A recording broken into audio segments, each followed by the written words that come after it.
Brighton, southern England, summer of 1860. The beach is crowded, horse-drawn carriages line the promenade, and men stroll in full suits and top hats. Out in the shallow water, a wooden box on wheels creaks forward, a bathing machine. Inside, a woman changes from corset and petticoats into a heavy wool dress that reaches her wrists and ankles. A female attendant pulls the cart until it is fully in the water. Only then does the bather step out, gripping a rope so the waves don't pull her skirt too high. On shore, a policeman scans the crowd for any hint of exposed ankles. To us, it looks almost absurd, but for many Victorians, the idea of a woman's bare legs in public provoked real outrage, even fear. Newspapers ran angry letters about indecent seaside fashions. Local councils debated how much calf counted as too much. Here's the twist. Anatomically, those 1,860 bodies were the same as the ones that had walked African savannas 200,000 years earlier. So when did a simple state of undress become a moral crisis? Most people assume shame about nudity is built into human nature, like hunger or thirst. In reality, it isn't. It has a history. In this video, we'll trace that history from hairless hominins to swimsuit laws. And quick reminder, this is still a small channel, so a like or subscribe genuinely helps us keep making deep dives like this.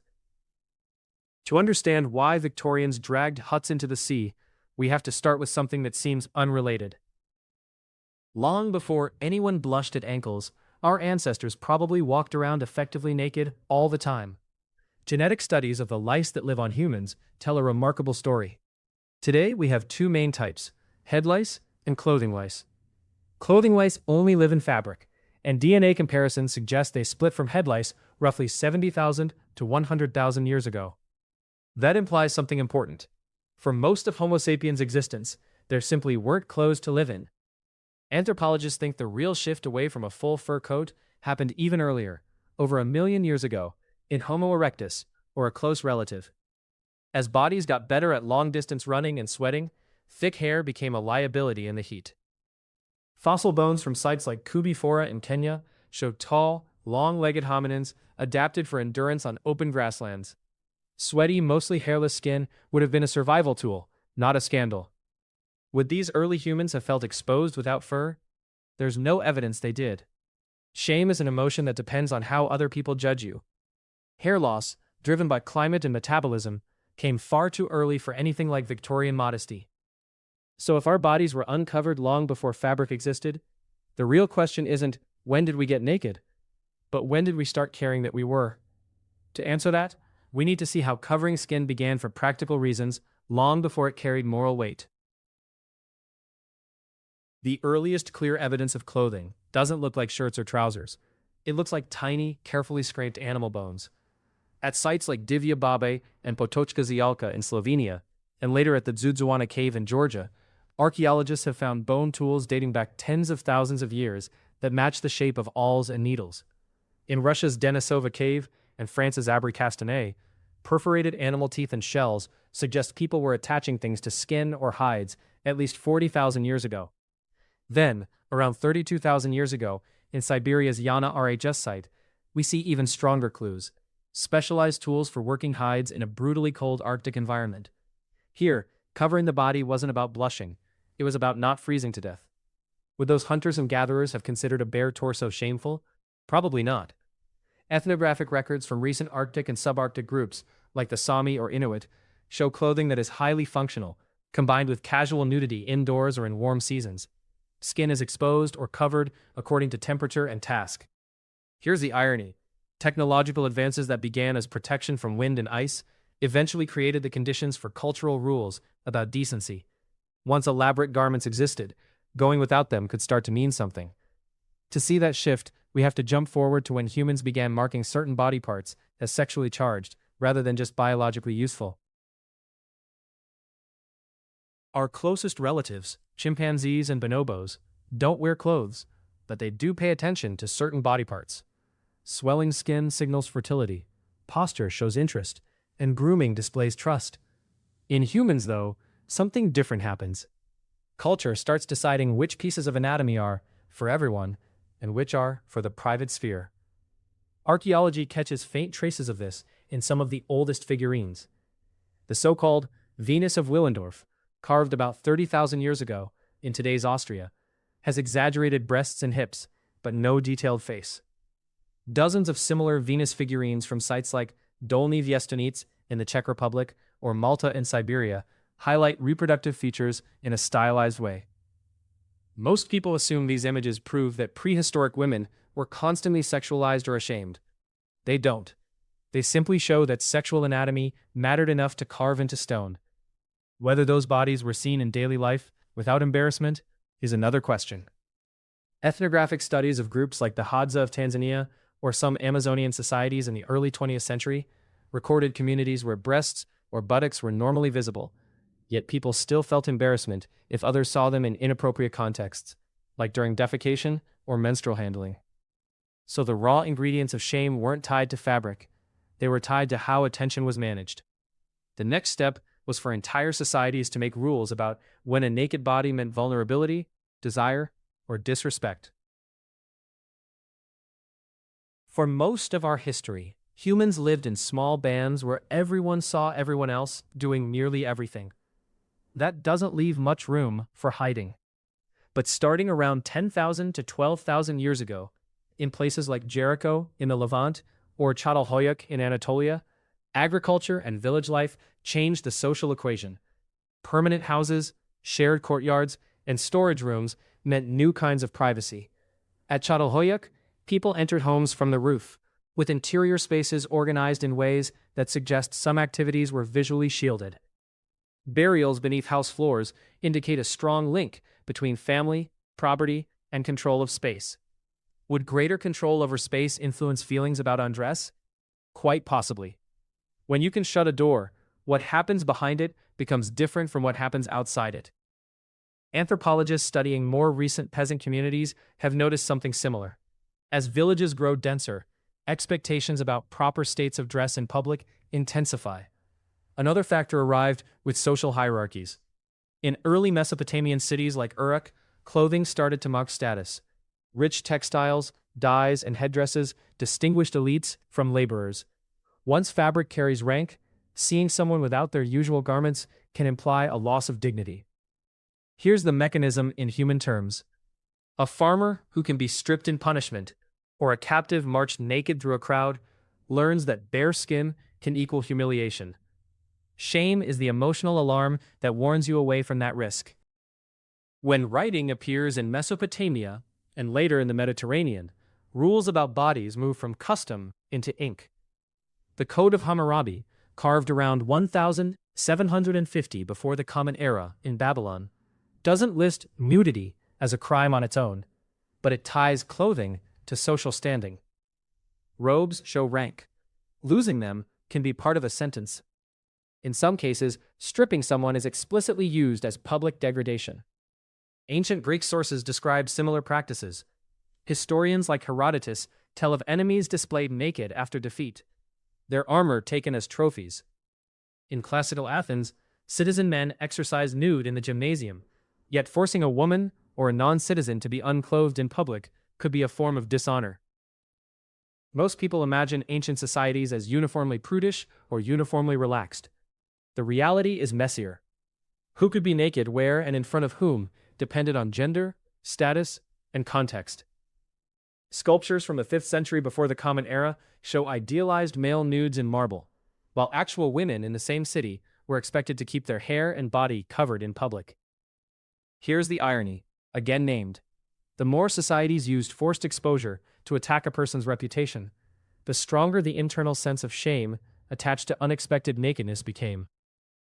Shame wasn't only about sex, it was about social position.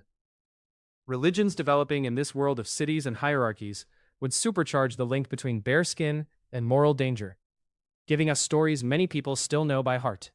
In the book of Genesis, Adam and Eve walk in a garden, naked and not ashamed, until they eat forbidden fruit. Then, suddenly, they knew that they were naked, and sew fig leaves together. Whether or not you see this as literal history, it captures something powerful. Shame about the body can be taught as a moral awakening. The Hebrew text here uses a word for nakedness that later Jewish law codes connect to sexual exposure and vulnerability. In Leviticus, instructions about uncovering the nakedness of relatives define incest boundaries through imagery of clothing and skin. Similar patterns exist in other traditions.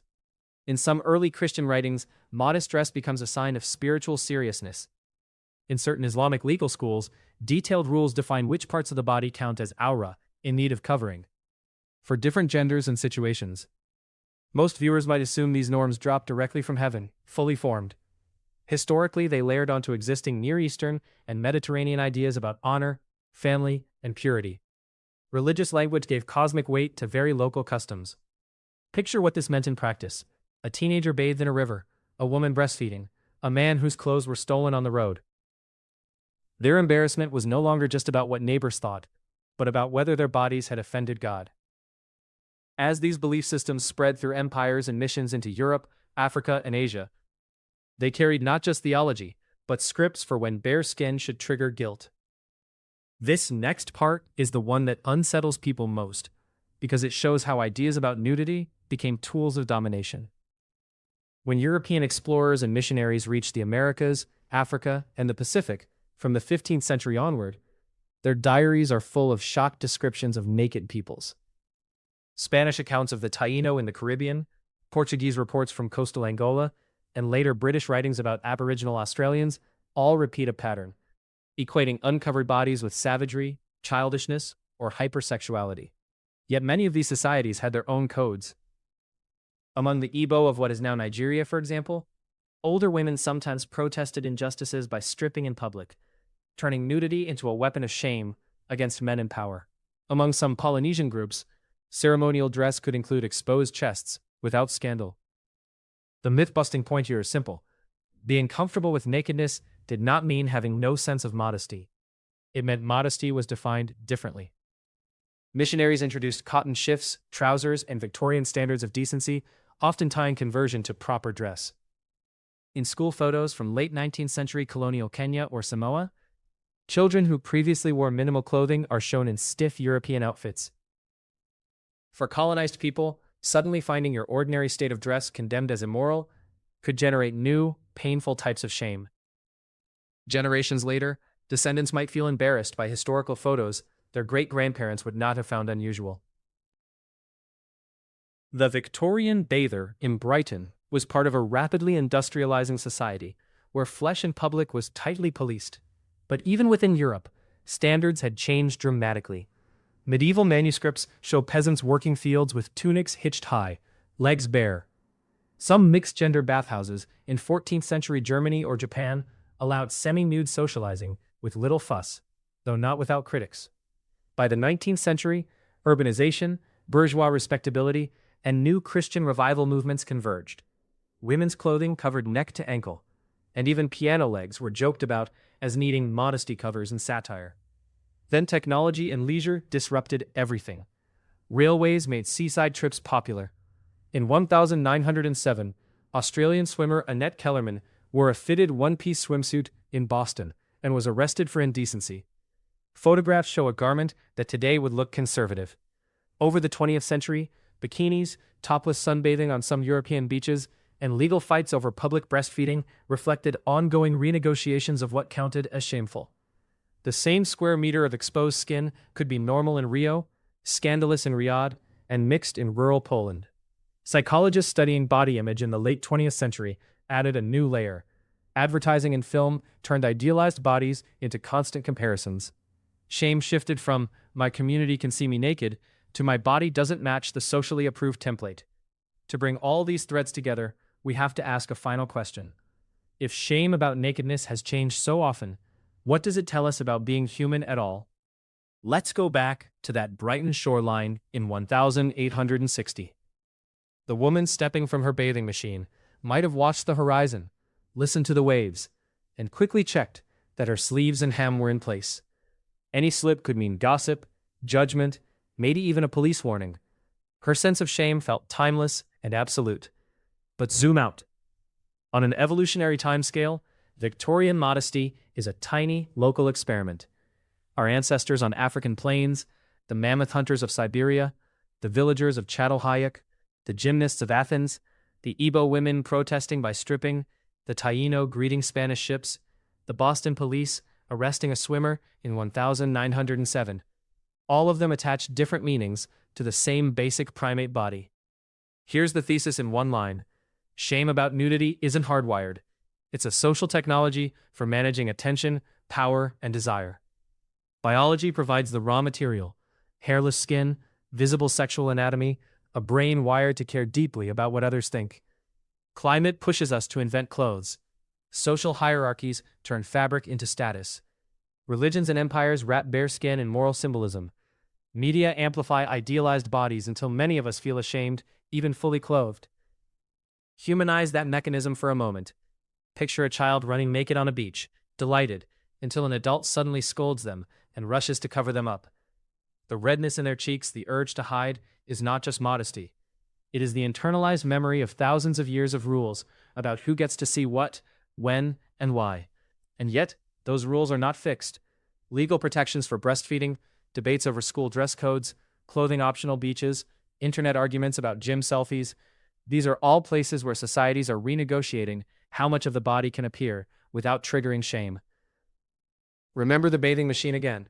Today, people sunbathe in bikinis on that same brightened sand. A few hours flight away, others face fines or worse for showing hair. What counts as being naked is not just about centimeters of skin.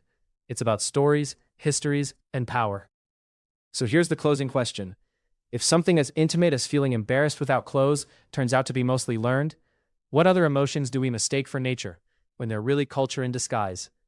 What do you think? In 1,000 years, will humans be more relaxed about nudity, more restrictive, or invent completely new ways to be ashamed of our bodies? Let us know in the comments. And if you enjoyed this journey through our deep past, consider subscribing so you don't miss the next one.